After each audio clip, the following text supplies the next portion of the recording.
ኤርትራ ኣብ ስፖርት ዕቑር ዓቕሚ ዘለዎ ሃገር እያ ኣብ ዝተፈላለየ ዓውዲ ይትረፍቶም ዕድል ረኺቦም ኣብ ኣህጉራዊ ውድድራት ዝደመቑ ኣብ ውሽጢ ሃገር ኮይኖም ድንቂ ስራሕ ዝሰርሑን ፀብፂብካ ይውድኡን ንሎም እምበኣር ምስ ሓደ ኣብ ዓውዲ ምስልጣን ኩዕሶ እግሪ ዝነጥፍ ኤርትራዊ መንእሰይ ኣሰልጣኒ ንኽነላሊኩም ብጣዕሚ ሞቲቬት ዝገብር ጌም ክትኣቱ ከለኻ ጎል ተእቲኻ ካርድ ሞባይል ይብለካ ዘቐበለ ከምኡ ኣሲስት ዝገበረ ጎል ዘእተወ ናይ 110 እንተሂቦ ዘቐበለ ከዓ ናይ 55 ካርድ እዩ ብጣዕሚ ሞቲቬት ዝገብረካ በቃ ካብ ጅቡ እዩ እዚ ናይ ዝኾነ ሓገዝ ነገር የብሉን ካብታ ጅቡ ካብታ ዘላቶ ትሬን ወላ ወዲእኻውን ባዕሉ ራሲን ዘብልዓካ ግዜ ኣሎ ከምሳቱን ይገብር ሞቲቬት ይገብር እንተጻፍ ምስ ክለብ ደቂ ኣምሓረ ቻምፒዮን ዞባ ደቡብ ዘበለ ኣብ ሃገራዊ ውድድር ኩዕሶ እግሪ ዞባታት ንሕሪት ጋንታ ዞባ ደቡብ ዋንጫ ዘዕተረ ንዓበይቲ ክለባት ኣስመራን ሃገራዊት ጋንታን ተፃወቱ ዝመገበ ኣብ ስልጠና ኣሰልጠንቲ ሃገርና ፅብለል ኢሎም ካብ ዝተረኣዩ ድማ ሓደ እዩ እቲ ብደረጃ ዞባን ሃገርን ብሉፅ ኣሰልጣኒ ዝተሰምየ መንእሰይ ኣሰልጣኒ ኣብርሃም ሃይለማርያም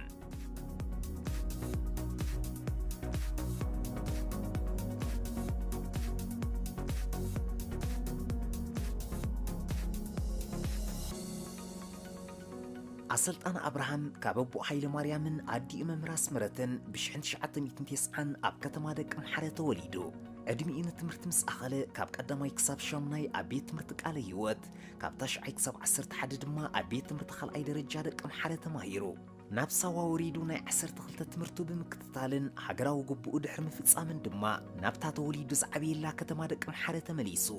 ኣብርሃም ካብ ህፃንነቱ ፍቕሪ ስፖርት ክሓድሮ ዝጀመረ ገና ወዲ 8 ዓመት ከሎ ድማ ኣብ ሜዳ ፀወታ ተራእየ ኣብቲ ግዜቲ ኣብ ናይ ክረምታዊ ውድድር ከም ተፃዋታይ ኮይኑ እኳ እንተጀመረ ካብ መበል 13 ዓመቱ ግን ናብ ሓላዊ ውልዳት ተቐይሩ ጉዕዝኡ ዝቐፀለ ከምኡውን ንቤት ትምህርቲ ወኪሉ ብደረጃ ንኡስ ዞባ ኣብ ዝተፈላለየ ውድድራት ኣንፀባራቕ ዓወት ከመዝግብ ተራእየ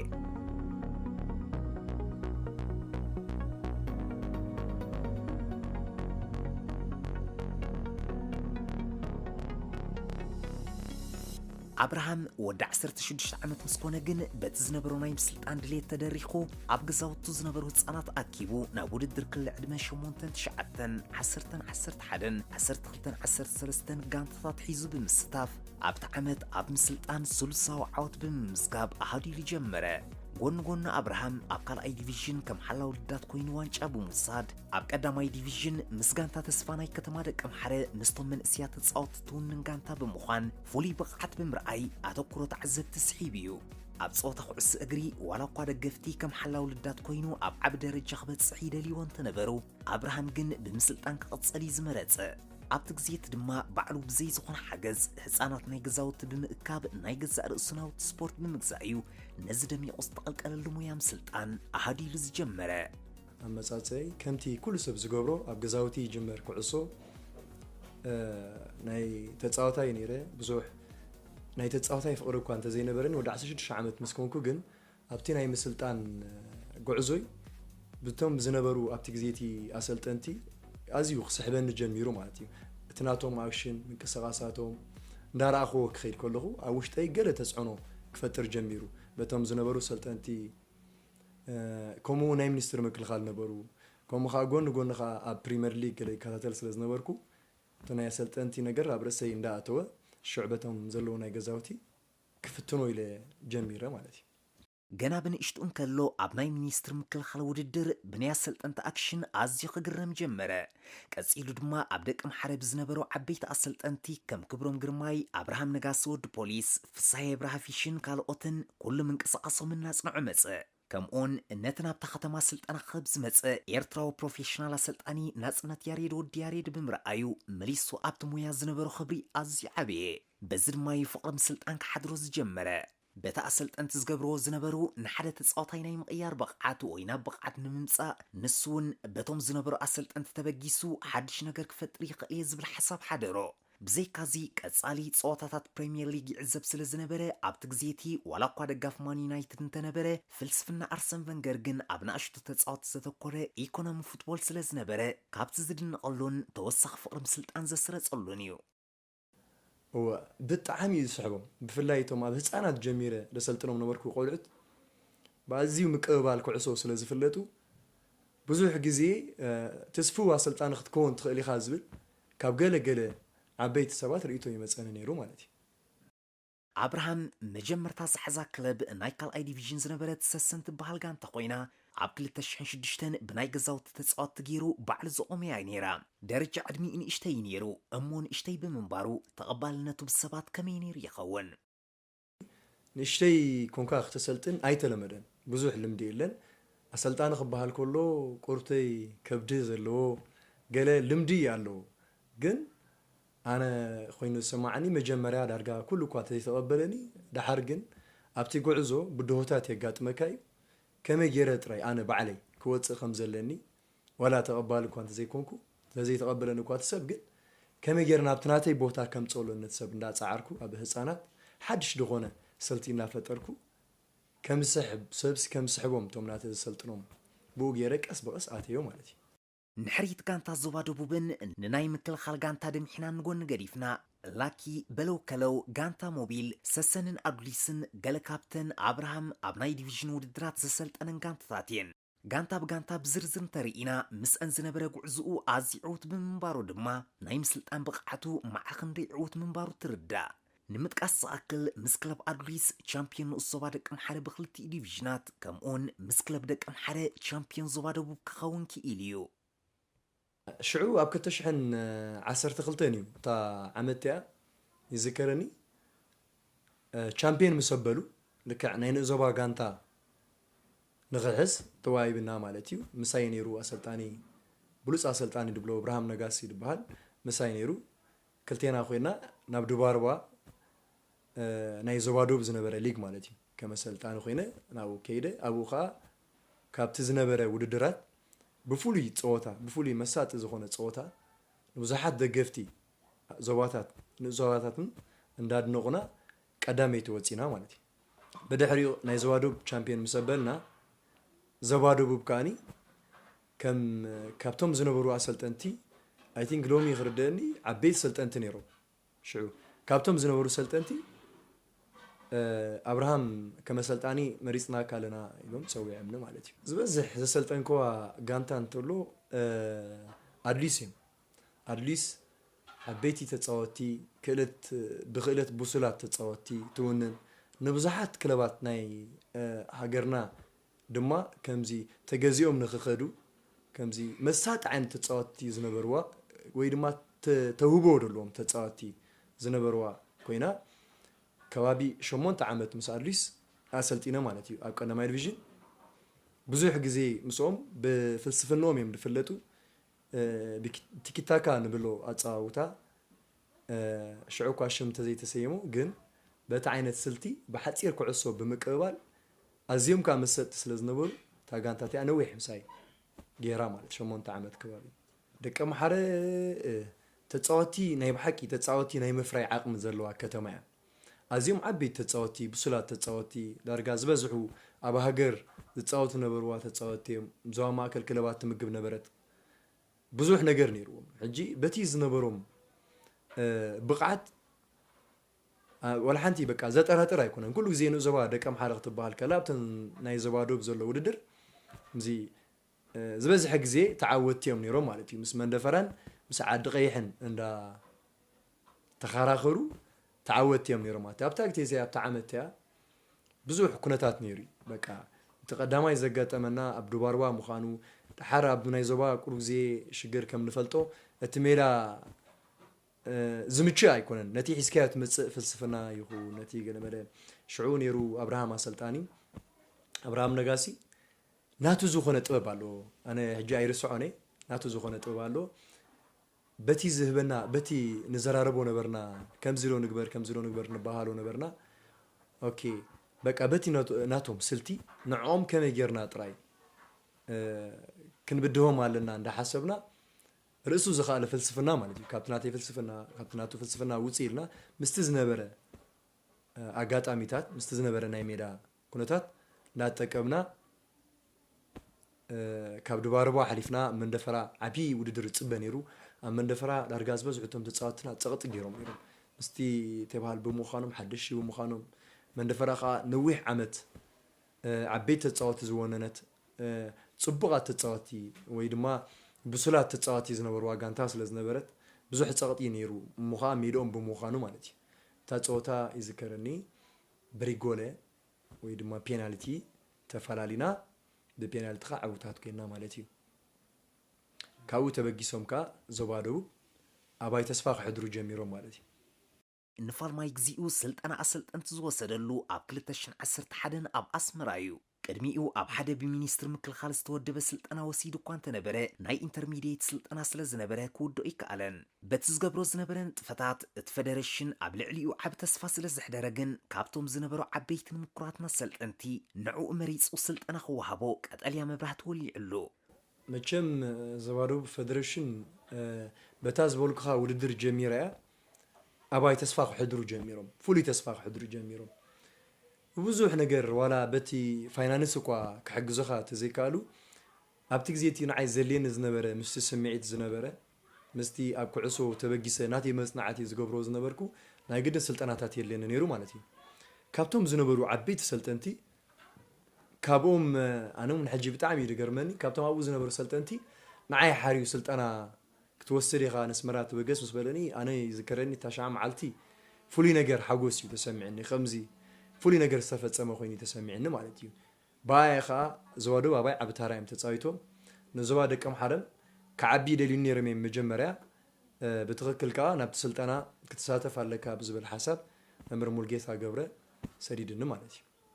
ብድሕሪኡ ዝተስፍዋ ሰልጣኒ በብእዋኑ ካብ ናይ ውሽጢ ሃገር ጀሚሩ ክሳብ ናይ ካፍ ደረጃ ኣሰልጣኒ ቢላይሰንስን ካልእ ናይ ፊፋ ስልጠናን ወሲድ እዩ ዝወሰዶም ኮርሳት ኣብ ስርሑ ውፅኢታውያን ምንባሮም ድማ ይዛረብ ኣዝዩ ፍሉይ በቃ ከምዚ ክትገልጾ ኸማን ኣይከኣልን እዩ ብጣዕሚ ከቢድ እዩ ንምንታይ ሰብ ባህላዊ ሕክምና ንኢልካዮ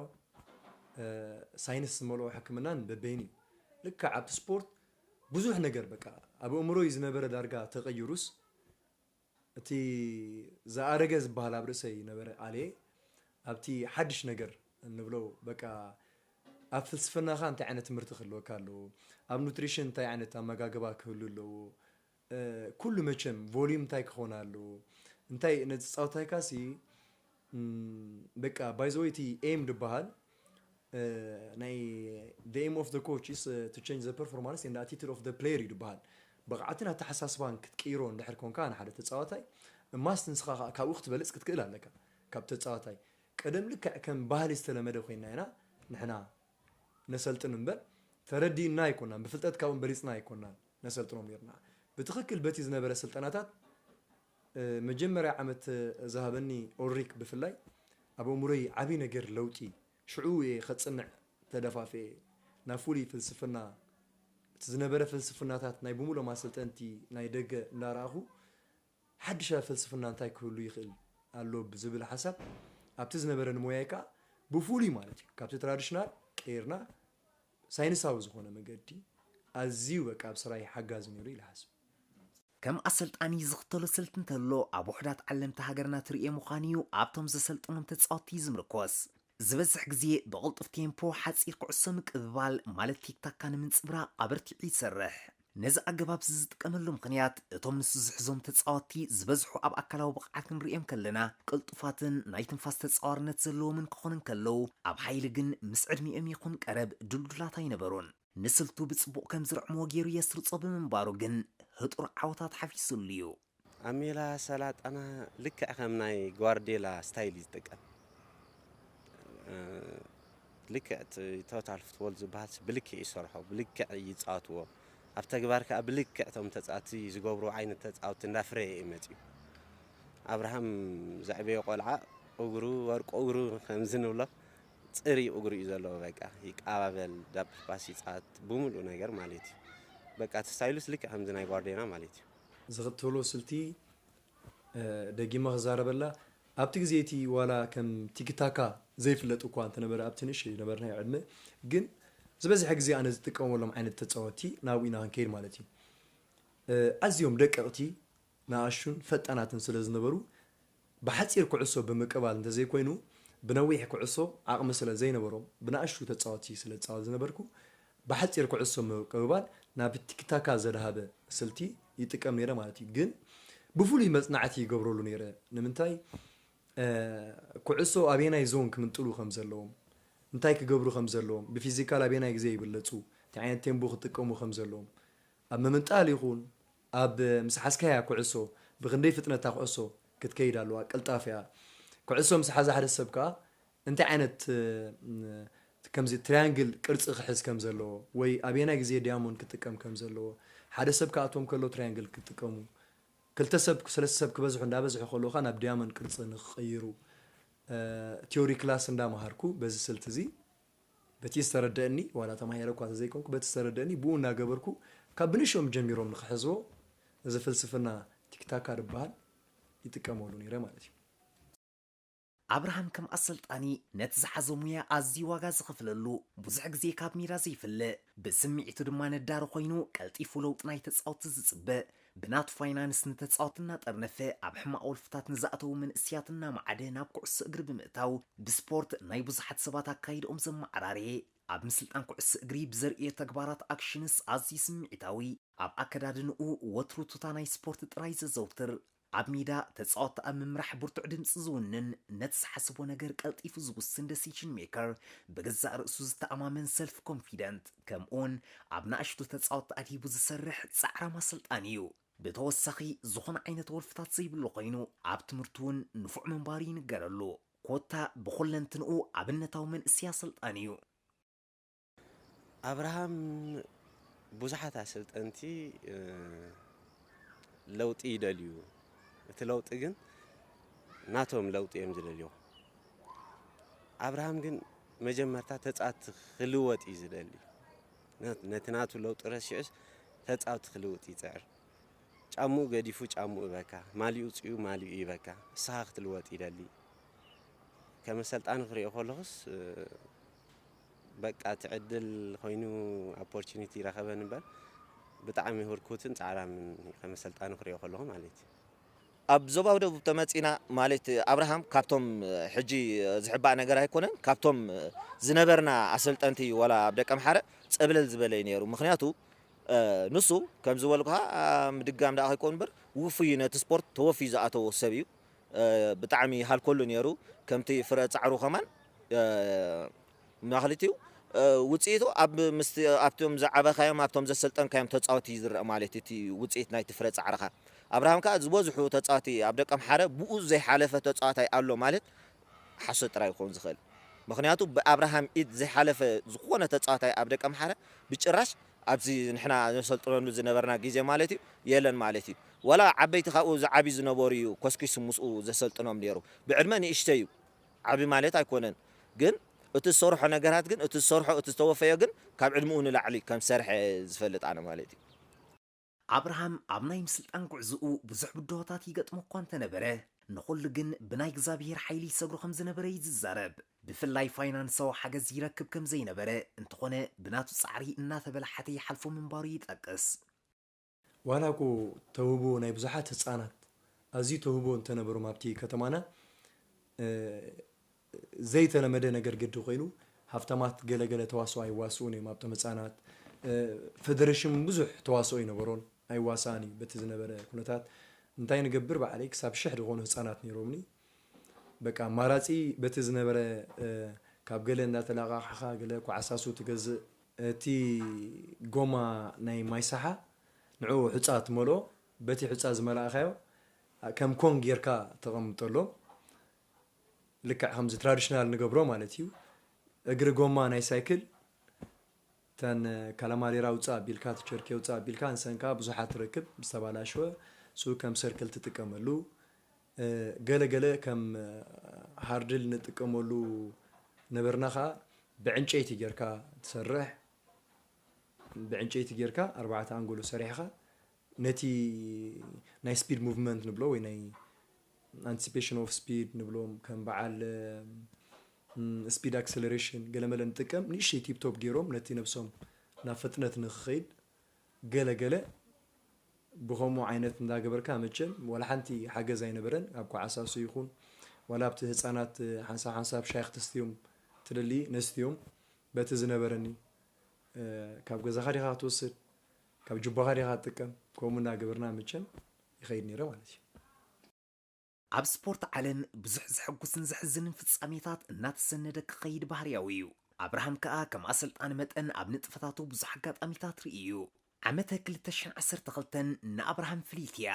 ኣብታ ዓመት እቲኣ ብዙሕ ዞባውን ሃገራውን ዓወታት ክጓናፀፈላ ብምብቁዕ መቸም ንዕኡ ፍሉይ ባህታ ዝፈጠረትሉ እምብዛ ዘሕጉሰቶ ፍጻሜ ኮይና ትርከብ መቸም ሰብ ብኹነታት ብገላ ይሕጎሱኒ ሓጎስ ብእግዚአብሔር እዩ መጀመርያ ብእግዚአብሔር ኢኻ ትሕጎስ በቲ ዝተገበረለይ ብእግዚአብሔር ብጣዕሚ ይሕጉስ ነይረ ምክንያቱ ተሓሲበ ከማን ኣነ ናብዚ ሞያ ከኣቱ ምስቲ ዝነበረኒ ዕድመ ገለ ብጣዕሚ የድነቕ ነይረ ማ ትቅበሉኻ ዘይክእሉ ግና ጎንኻ ኮይኑ ኣብ ኩሉ ነገር እግዚአብሔር ኣብ ዝኾነ ሞያ ከተባብዓካ ኣይርከብን ኢላ ሓስብ ኣብዚኣ ዝገበረለይ ክርስዖ ኣይክእልን እግዚአብሔር ቀፂለ 2012 ዓመተ ምህረት ኣብ ህይወተይ ፍሉይ ጠብላሕታ ኣለዋ ሰለስተ ናይ ክረምቲ ፀወታ ነይሩ ናይ ዕድመ ናይ ክለ ዕድመ ኣብ ሰለስቲአን ዕድመ ዋንጫ ክወስድ ከለኹ ኣብቲ ዝተኻየደ ናይ ካልኣይ ዲቪዥን ዋንጫ ወሲደ ብድሕሪኡ ናይ ቀዳማይ ዲቪዥን ዋንጫ ወሲደ ማለት እዩ ብድሕሪኡ ናይ ንእዞባ ኣብ ናይ ዞባ ዶብ ቻምፒዮን ዋንጫ ወሲድና ብድሕሪኡ ኸ ኣንደር 17 ዞባ ዶብ ሂቦም ከዓ ኣብ ሓንቲ ዓመት ይኾን ኣሎ ማለት እዩ 7 ዋናጩ ብምውሳድ እዚኣ ተቐዳመይቲ ተሐጉሰኒ እያ ማለት እዩ ብድሕሪኡ ቀፂሉ ከዓ ዘይተፀበኽዎ ኦርጋናይዝድ ኮቺንግ ኮርስ ትብል መፅያ ነይራ ብፊፋ ማለት እዩ ብፊፋ መፅያ ነይራ እዚኣ ቁርብ ምስ ፌደሬሽን ዝነበረና ዘይምስማዕ መቸም ኣነ ክሰዱኒ እዮም ኢለ ይሓሰብኩን ብትኽክል ከዓ ብዙሕ ነገር ተገይሩ እዩ በቲ ዝነበረ ፍጻሜታት ግን ብክንደይ ፃዕሪ ናይ ኢንስትራክተር የማነ ኣብርሃ መቸም ፍሉይ ክብሪ ኣለዎ ኣብ ህይወተይ ብዙሕ ሓገዝ ሓገዘኒ ወይ ድማ ፍሉይ ምትብባዕ ዘተባብዓኒ ሰብ እዩ ዓብይ ስፖርታዊ እዩ ከም ተፃዋታይ ካፒተን ኮይኑ ንኣኮሎ ግዛይ ዝመርሐ እዩ ነዊሕ ዓመታት ማለት እዩ ፍሉይ ኣድናቆት እዩ ዘለኒ ማለት እዩ እሱ ተዛሪቡ ምስ ኣገራዊ ፌደሬሽንን ምስ ዞባ ዶብን ተዘራሪቡ ክኸዳ ከም ዘለኒ ገይሩ ሰዲድን ማለት እዩ ነዚ ገና መንእሰይ ዘሎ ኣሰልጣኒ እታ ብቐንዱ እትሕዝኖ ፍጻሜ ድማ ባዕሉ ሒዙ ካንፃ ዝፀንሐት ጋንታ ኣብ ድሮ ውድድር ዝተመንጠለላ ኣጋጣሚ እያ እቲ እዋን ኣብ 2011 እዩ ዝኸውን ዘሎ ነታ ተረኪብዋ ዝነበረት ክለብ ደቂ ምሓር እናሰልጠነ ወርሒ መመላእታ ምስ ኮነ ኣብ እትገሸሉ ዝነበረት ግዜ ኣብ ስልጠና ንዝነበረ ካልእ ኣሰልጣኒ ብምውሃብ ንዕኡ ካልኣይ ዓላሚ ክኸውን ተገይሩ እዚ ሞራሉ ዝተንከፈ ፍጻሜ እዚ ድሕሪ 7 ዓመት እውን ኣብ ልዕሊኡ ተረጊሙ እዩ زحزن አይፍቶን እንዲ ግን ዝሕዝን ካሎ ዝሕዝነካ ይዝከረን እዩ 2011 እዩ ኣብርሃም ነጋሲ እዩ ዝበዝሕ ግዜ ብትናይ ንዞባ ጋንታ ሕዝ ነይሩ ቅድሚ ክብሮም አምቼ ይባሃል ቢጊ ድሕዝ ነይሩ ኣብታ ግዜቲያ ግን ብስልጠና ምስከደ ኣብርሃም ነጋሲ ታ ጋንታ ንዓይ ረኪቦምኒ ወርሒ መመላታ ኣነ ይስርሖም ማለት እዩ መን ጋንታ ያዚያ ጋንታ ደቀ ምሓረ ናይ ቻምፒየን ዞባ ደቡብ እዩ حزيم كخيد نصباح نداول كخلخو تقاطاميتات مصيوم ما سنبت سون نخنكيد سنبت مصيوم اوكي ابراهام نغاسي مصينا سلازلو اينبرن ترينا يسرحم ابراهام نغاسي مصينا سلازلو كم كالاي اسلطان ختكوني خسخه سخا كم قداماي اسلطان خوني لومني بتخكل كو ازي انت حزنكم تغواخو جن سخا كابتم حدا زعبينو سلطنتي ስለዝኾነ ንኻልእ እኳ ኣይኮነን ኢለ ኣይ ከምዚ ብውሽጠይ ገይረዮ ከም ካልኣይ ኣሰልጣኒ ኮይኑ ኸይደ ማለት እዩ 2018 ልክዕ ተፃወቲ ባዕለይ ዘዋሃድክዎም ንዞባ ልክዕ ኣብታ ክለብ ደቀ ምሓረ ማለት እዩ ከም ኣሰልጣኒ ነጊሮምኒ እታ ጋንታ ሰሪሐ ንውድድር ከኣቱ ዕጥቂ ክግበረሎም ኣለዎ እዝን ፋይናንስ የድልዮም ኣሎ ምስ በልክዎም ኣኼባ ኣኪቦም ንስኻ ከምዚ ኢልካ ተሓተና ዝዓይነቱ ገይሮም ካብታ ዝነበረት ጋንታ ነትናቲ ዝነበረት ተፃዋታይ ከም ቀዳማይ ኣሰልጣኒ ክንገብሮ ኢና ምንም ወረቐትን ገለመለን ዘይብሉ ቀዳማይ ኣሰልጣኒ ክንገብሮ ኢና ስኻ ግን እንተደሊኻ ምስኡ ኻላይኩም ኢሎም ማለት እዩ ስኻ ናቲ ተፃዋታይ ዝነበረ ዝኾነ ነገርም የብሉ ጂሱም ባዕሉም ኣይቅበሎ ህዝብም ክቅበሎ ይክእልን ግን ኣብ ስፖርት ፍጻሜታት የጋጥም እዩ ብዝብል ኣነ ሸዓ ቅድሚቶም ፌደሬሽን ለሓንታ ጋንታ ተረከብዋ هابو نعو أنا جن كابزالهم الجميرة ስራሕ ያቋሪፀ ኣለኹ ኢለ ስራሕ ያቋሪፀ ማለት እዩ አብርሃም ካብ ኣሰልጥንቲ ሃገርና ፍሉይ ዝገብሮ እንተሎ ብውልቁ ብዙሓት ህፃናት ግራስሩትስ ጠርኒፉ ባዕሉ የዕብዩ ናብ ዩዝ ዴቨሎፕመንት ኣሰጋጊሩ ሰንሰለት ሓልዩ ናብ ካልኣይን ቀዳማይን ዲቪዥን ብምስግጋር ከምቲ ዓበይቲ ክለባት ዓለምና ዝገብርኦ ናይ ምትኽኻእ ስልቲ ዝጥቀም ምዃኑ እዩ ነቲ ዝጥቀመሉ ፍልስፍና ጌና ካብ ህፃንነቶም ከም ዝጅምርዎ ስለ ዝገብር ሒዞምዎን ክዓብዩ ዓብ ተራ ይፃወት ነቲ ዝኽተሎ ስልቲ ድማ ግቡእ መፅናዕቲ ይገብር ብተወሳኺ ኣብ ተፃወቱ ምስ ኩሎም ኣብ ማሕበራዊ ህይወት ማለት ሶሻል ላይፍ ኣትዩ ባህርያት ተፃወቱ ምስ ሕብረተሰብ ብምፅናዕ ብቐሊሉ ድሕረ ባይታ ተፃወቱ ንምፍላጥ ዘይሽግራ ስልጣን እዩ ናይ ኤርትራ ሰልጠንቲ ክሪኦ ከለኹ ከዓ ካብቶም ኣለዉ ዝበሃሉ ናይ ኤርትራ ሰልጠንትስ እኹል ብቕዓትን እኹል ብስለትን ኣለዎ ስቲልና እውን ካብቲ ክሳይ ካብቲ ትምህርቲ ድዩ ካብቲ ምፅናዕ ናይ ስፖርት ኩሉ ነገራት ኣይረሓቐን ዘሎ በዚ ነገር እዚ ከዓ ፍሉይ የብሎ ንእሰይ ብምዃኑ ብጣዕሚ ይብሉፅ ማለት እዩ ካብቶም ኣለዉ ዝብሎም ናይ ኤርትራ ሰልጠንትስ ካብኦም ፈልየስ ኣይርአን እየ አብርሃም ክትገልጾ ብጣዕሚ ቃላት ሓፅረካ እዩ ምክንያቱ አብርሃም ምስቲ ዕድሙን ምስቲ ዝሰርሖ ስራሕትን ኣብ ደቀ ምሓረ ኣብ ስፖርት ደቀ ምሓረ ዘወፈዮ ኣበርክቶን መዳርግቲ የብሉን ብኸመይ እንድሕልና አብርሃም ኣብ ትሕቲ ዕድመ ንኣሹ ብጣዕሚ ዝነጥፍ ምክንያቱ ንሱ እቲ ቀንዲ ሰረት ናይ አብርሃም ካብ ንኣሹ ኣጀሚሩ ክሳብ ዝዓበዩ ክሳብ ኣብ ዝለዓለ ደረጃ ዝበፅሑ እዩ ዝኽስኩሶም አብርሃም ማለት እዩ አብርሃም ክኽስኩሶም ከሎ ከመቦን ከመደን ምስ ቤተሰብ እንዳተጠያየቀ ምስ ቶም ቆልዑ ፍሉይ ፍቅሪ እንዳሃበ እንዳመገበ እዩ ዘዕብዮም አብርሃም ማለት እዩ ንሕና ወላ ኣብ ክለብ ማይ ወርቂ ካልኦት ጋንታታት ወላ ማለት እዩ ተፃወቲ ክሽገራ ከሎ አብርሃም ስለ ዘሎ ብታ ጋንታ ተፃወቲ ዝበሃል ኣይሽገርን ኢኻ ምክንያቱ አብርሃም እቶም ቆልዑ ውሉድ ክብሉ ከለዉ ጉብዝ ክብሉ ከለዉ ናብ ኩዕሶ ዓለም ክኣትዉ ከለዉ መስ አብርሃም እዮም ዝላለዩ ቀዳማይ ዝሰምዕዋ ናይ ኣሰልጣኒ ኣብቲ ከባቢኦም አብርሃም እዩ ኩሎም ከዓ እቶም ቆልዑ መስ አብርሃም ክስልጡን እዮም ዝደልዩ ማለት እዩ ሕጂ መስ አብርሃም ክስልጡን ዝደልዩ አብርሃም ከዓ ሓንሳብ ምስ ሓዞም ከዓ ከመበን ከመደን ኮይኑ ከዓ ኮስኪሱ ክሳብ ዝለዓለ ደረጃ የብፅሖም ማለት እዩ መጀመርያ ከምቲ ዝበልኩኻ ካብቲ ከምቶም ካልኦት ኣሰልጠንቲ እኳ ኣብዚ ነገር እዚ ኣስፊሖም እንተዘይሓዝቦ ኣነ ግን ጌና እቲ ዘሰልጥኖ ናብ ዲቪዥን ከሰልጥን ከለኹ ካብ 8 9 ዕድመ ክሳብታ ናይ መወዳእታ ኣነ ዝሕዛ ካልኣይ ዲቪዥን እያ ነይራ ማለት እዩ ቀዳማይ ዲቪዥን ኣይሓዝኩን ኣብቲ ወዲ 17 ዓመት ኣይቲንክ ይኸውን ህፃናት ሒዘ ክሳብቲ ናይ መወዳእታ ሌቨል ዩዝ ዲቨሎፕመንት ንብሎ ካብ ግራስሩትስ ክሳብ ዩዝ ዲቨሎፕመንት ሒዘ ካልኣይ ዲቪዥን ሒዘ ኣትየ ማለት እዩ ኣብታ ካልኣይ ዲቪዥን ዝነበረት ጋንታ ይዝከረኒ ሕጂ ኮይነ ክሪኦ ስፓርሳ ትብል ሽም ሂብናያ ስታይል ናይ ባርሴሎና ማለት እዩ ትርጉሙ ግን ባርሴሎና ሽዑ ኖርማል ጋንታ እዮም ነይሮም ከምዚ ናይ ሎሚ ጋርዲዮላ ምስ ሓዞም ደይ ዝተቀይርዎ ነገር ደይኮነስ ቅድሚ ጋርዲዮላ ነበር ራይካርድ ሒዞም ከሎ ማለት እዩ ብቁልጡፍ ኩዕሶ ንኽቀባበሉ ብዝብል ቀልጢፎም ብምቅባል ኣብ ነፍሲ ወከፍ ሰብ ከምዚ ፍሉይ ነገር ከምዚ ድግፎም ንኽገብሩ ብዙሕ ነገር ይፅዕር ነይረ ማለት እዩ ሽዑ ባዕለይ ዝሓስክዋ ጋንታ ባዕለይ ዘዕብኾም ጋንታ ስለ ዝኾነኻ ዝኾነ ተቃውሞ ኣይነበረን ኣብ ተቐዳሚት ዓመት ከዓ ካልኣይ ዲቪዥን ኮይኖም ዋንጫ ወሲዶም ማለት እዩ ብድሕሪኡ እታ ካልኣይ ዲቪዥን ዝወሰደት ጋንታ ኣብ ደቀ ምሓረ ኣዝዩ መሳጢ ዝኾነ ምንቅስቓስ እዮም ከሪኡ ጀሚሮም ማለት እዩ ሽዑ ኣነ እንታይ ሓንቲ ጋንታ ኣሊስ ትበሃል ነይራ ኣነ ተፃዋታይ ናታ እየ ነይረ እቲ ዝነበረ ሰልጣኒ ንሃገራዊ ሊግ ንኽሰልጥን ነታ ጋንታ ምስ ገደፋ ምሕርታብ ተስፋ ሚካኤል ዝበሃል ሕጂ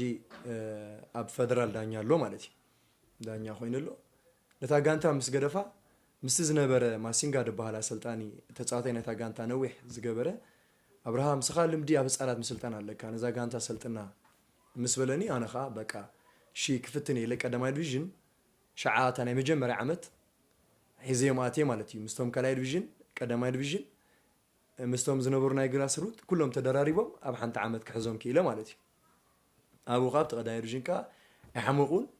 ተቐዳመይቲ ዓመት ሳልሰይቲ ወፂኦም ፍሉይ ምንቅስቓስ ብምንባሩ ከዓ ዳርጋ እቲ ህዝቢ ከም ንእሽተይ ኣሰልጣኒ ብዙሕ መጀመርያ እኳ እንታይ ክገብር ኢሉ ሃንቀው ኢሉ ይፅበየን እንተነበረ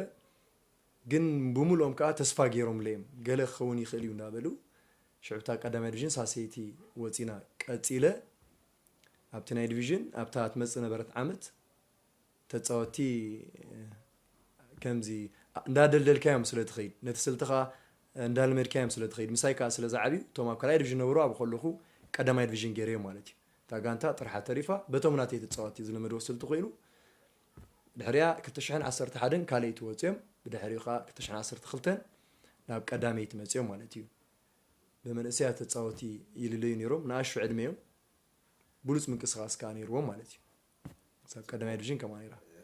أبراهام أبزع لمن زنبرة جانتات بزمزجبو زنبرة دمق عوتا بس عوت أب عمتك كلتشن 10 نحريت جان تقعس بزوارو بمريحو أب حجرا ودرت 10 شو عت عمت تقلق لا شعو بكوميشن سبورت نايت زوبا دحريت كيتوت صزبل من الاختطراي توايبو سرح انت عصافنت نز أسلطاني لعلب من بارو جنا زوبا دبوب كابت صفيت وصاي أبو مول أتودر مسات صوتا بمرأي نتا مير أزغت متا ناي وطرو عبلالي تحريت كانتا زوبا مأكل بليصا شامبيون تهاجرا ودر من سيات كتكون بقيعة نسون ببولس سرحو بولس أسلطان تسيمو ناي بحكي إتا ودر نايم كساب حجي كمزي عم حطو تخون ودر يا مالتيو أبتا عمت تيا شدش وناچو وسيله نشوعيت وانچاي ابا حنت عمته 2010 نابا انا تمطاطر كخلخو مالتي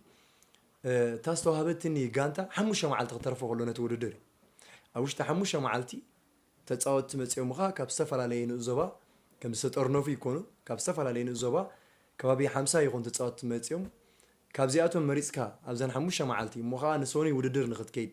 حموس كونكاس بزح تقبرو تخل نجر كويلن جن كمزي طبب تحوسوا لي حساب سبورت طبب سلازليو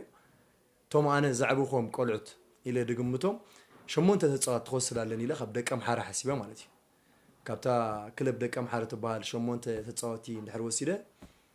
كابتم زلو زباتات كا دحن دخونو ايسني بزبل حساب اب حتير غزي ابتنسو هواني معلتات اب كلتا معلتي كريوم جميرة نتوم تتصاوتي شعون دار أخوهم كله قال تتصاوتي صحابون نيروم بس فلتهم كأصل زنبرو بقى بفقري خمروم جميرة ناي فقر تمرتي تيوري كلاس ترايك مروم جميرة مالتيو حجي أبت تيوري كلاس عبيتي كلاباتي تبيانا هم زلوا سايكولوجي زخون نجر أبت تمرتي بزعبها سايكولوجي خمروم كله أخبيلهم كريوان يبلومن أتحيتهم كأكريوم يبلومن كم كلب متن 10 حدا خاطوهم بيناي سلتي نوعهم كنسعرهم كم زلنا ابيناي غزي انتي سراح نسرح هم زلنا نتن غزي كنت كملن كم زلنا تزراريبنا سوني تغعيزنا مالتي ابتو وددر شعو لك مستزنبره هواهو قلقله تصاوتنا ورقه يمصاخم انت باهيلهم قال بزح مسناخلكا تمصه توم تصاوتي نتي زنبره ناتي فلسفنا قلطيفهم ابرسهم ابلايز غبرو سلازنبرو مساي نويح سلازقصلو كحجزن غيلو دارجات شوعات شمونت كحجزن غيلو توم سلسخا ابت قداماي صوتا كوا زيكون ابت خلاي صوتا ابتناتهم تيمبو نداتو كعسو كان مريت جميرا كاب جول كيبر جميرا بمريت ابت بيلدا فيس هانيصوم نخصاتو كنسرح جميرنا عود زغونه عمد كا خوينو ابتا عبيت كلبات دبلكون مجمريا كوا بدات غانتاتات نتغطما እንዳሰዓርና አይተሰዓርና ነው ሰለስተ ጾታ አከታቲና ሰለስተ ጾታ መስዓርና ኣብ ስቴዲ ማስመራ ይኾናሉ ማለት እዩ ኣብ ራብዒቲ ሓባ ምስ ወፃና ማለት እዩ ተጾታታስ ዳርጋ እንዳተቋጻጸርና እዩ ንኸይድ ይዝክር ሽዑ ደምሴ ነይሩ ናይ ዞባ ማእከል ኮች ምስ ሞኬ አይ ቲንክ ወይ ደምሴ ንበይን ኾን ይኽእል ዝነበረት ጋንታ ኣዝዮም ቡስላት ከም በዓል እድሪስ ዝበሃሉ ተጻወትቲ ነይሮሞም ኣዝዮም ንፉዓት እዮም ብድሕሪኡ ኸማ ናብ ሃገራዊት ጋንታ ሪኦም ነይረ زيوم عين التصوتي زوننت غانتا بسلت زلوا غانتا يانيرا حجنزا صوتا بفلو يذكرا مس زوا ماكل بتاعس لزنبرم انتي كنقبر علينا قديمه غزا خوينه بعلي مس نبسي تا غانتا observation of opponents تلالو تعزب تنصار غانتا انا عزباو عيله بدحريو ابتا قمياز نبرت صوتا مس عزبكوا اغزا خيده كسلاسلو عيله ابيناي بوتا ويكنس አለው ابيناي دخم አለው ابيناي كسرينغز አለው ምሬ بغمي كنبدهالنا يدنا حدا بزيرو سيرنا يمنعهم كامالتي بدحريو تا بدحري از نبرت صوتا بزوح قداسي تكوات زي نبرت معواتنا من الرقاق تصلو غزي سلاز نبره بحبا وصينا تاوانچا ወሲድና ማለት ቅድመ ሓንቲ ፀወታ ግን ዋንጫ ሙሳና አረጋጊጽና ማለት እዩ ዘባዶብ ሽዑ ቻምፒየን ሃገራዊ ውድድር አንደር 17 ኮይና ኣነ ከዓ ከም ብሉፅ አሰልጣኒ ረቂሖምኒ ማለት እዩ